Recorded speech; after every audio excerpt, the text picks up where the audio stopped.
আসসালামু আলাইকুম সবাইকে। সবাই কেমন আছেন? ফ্রাইডে মানেই স্পেশাল কিছু। তো আজকে ফ্রাইডেতে আমার বর বাসায় আছে, তো তার জন্য তার পছন্দের তেহরি রান্না করে ফেলছি। আর এই যে তেহরিটা হয়ে গেছে, খাসির মাংস দিয়ে এটা আমি রান্না করছি আজকে। আর দেখুন কি সুন্দর ঝরঝরা হয়েছে। এখন সার্ভ করবো ওরে। আমার হাতের এই তেহরিটা খুবই পছন্দ করে সে।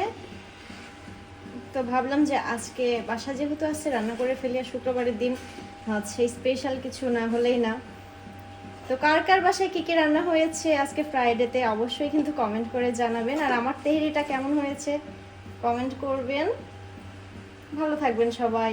জুম্মা মোবারক সবাইকে। আল্লাহ হাফিজ।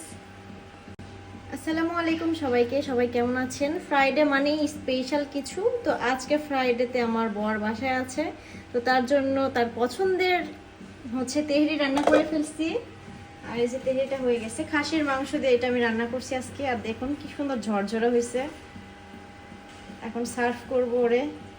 আমার হাতের এই তেহরিটা খুবই পছন্দ করে সে।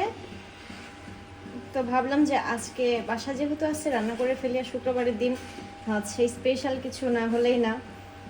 তো কার কার বাসায় কি কি রান্না হয়েছে আজকে ফ্রাইডেতে অবশ্যই কিন্তু কমেন্ট করে জানাবেন। আর আমার তেহরিটা কেমন হয়েছে কমেন্ট করবেন। ভালো থাকবেন সবাই। জুম্মা মোবারক সবাইকে। আল্লাহ হাফিজ।